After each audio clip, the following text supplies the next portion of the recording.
Wow, good afternoon. What a beautiful day. What a beautiful day. What of a beautiful place. What is it? We're number one in these tourist magazines, the most livable place in the world. Do we doubt that? Do we care when it rains? No, we get out there, snow, fog. We're out there, aren't we? We're hiking, kayaking, paddling, whatever. We get out in the wilderness. What I believe, why we do it, because it feeds us.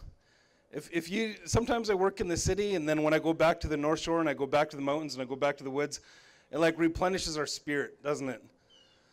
It replenishes our spirit. You know, in my short lifetime, I've seen huge changes. On the North Shore, there was like abundance of salmon. It was just like so much salmon in all these little creeks. And it was something that was really beautiful because I could see the struggle the salmon would have when they go up in just this minimal amount of water, and they'd make it. And they'd jump out of the water and into the air to clear what they had to do.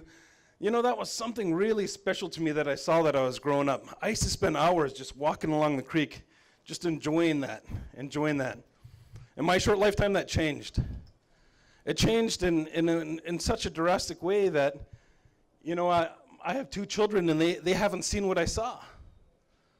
But what we do have now, I show them. I want to show them the same experiences that we have had. I want to show them the salmon, and I want to show them the clam beds, and I want to show them the crab, and I want to show them the fishing, the hiking, and the swimming, and without getting sick. The waters that we have right now are starting to deteriorate. It's starting to get sick.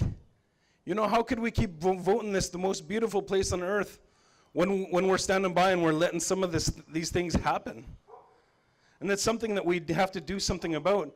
If we want to continue to have our spirit be fed by the beautiful land and the beautiful water and the beautiful air and all the elements that are here, you know, we have to do something about it. First time in 2 million years that the carbon in the atmosphere hit 400 parts per million in Hawaii. The last time that happened globally, our tides rose up 30 feet globally. And if we see now what's happening now with the ice melt and the global warming and things that are happening, it's already turning into disasters. You know, there's so many statistics that I know that it's brutal that we're letting our government do what they're doing. Giving $1.6 billion subsidies to the fossil fuel companies when we have green energy alternatives. If you look at the city of Los Angeles, if every building and every house in the city of Los Angeles had solar panels, that's enough energy right there to service the rest of the United States. And we're looking at the United States government give $1 trillion in subsidies to fossil fuel companies. Looking out again for that 1%. Looking out again for their greed and their thirst for power. Looking out again for themselves. You know, we come together like this as a community to stand up for something. Because I know that you have somebody that you love.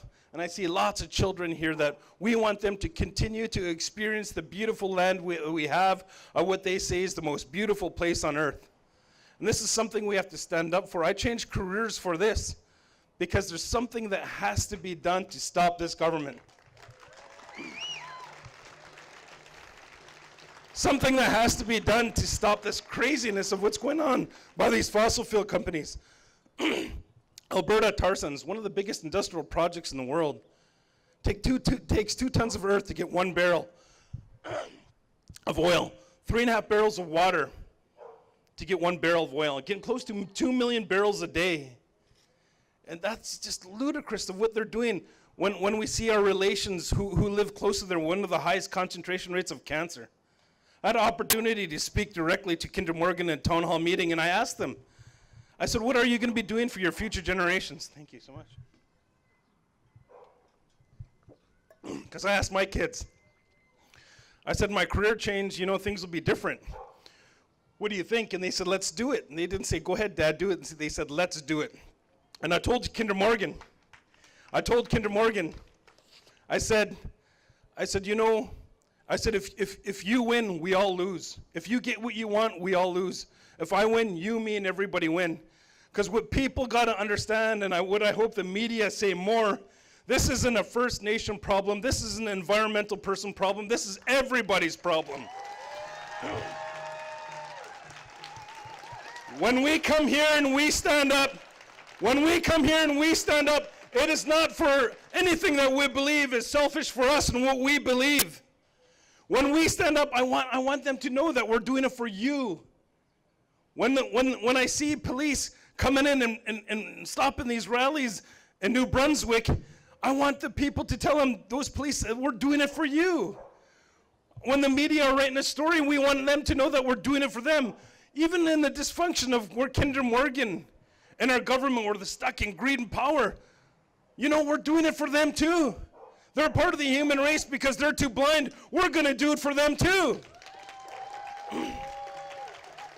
We have to stand up. We have to work together. We have to let our government know, and it has to be a grassroots movement like it is here today. And I'm really, really happy to see all these new faces here. I'm really, really happy because this is a movement that we have to move forward. This is a movement that we have to do together, and this is going to take, all of our people and all of our country. And the work has been done before, where a country stood up against oppression, against oppression of a race of people that were getting suppressed in the 60s movement for women's rights and equality. And we could do that again, but this time we're not sticking up for an oppressed race of people. We're sticking up for ourselves. We're sticking up for the human race. We're sticking up for Mother Earth. And this is what I hope for. This is really what I hope for, that our country right across, we're touching all the people that will do something about it.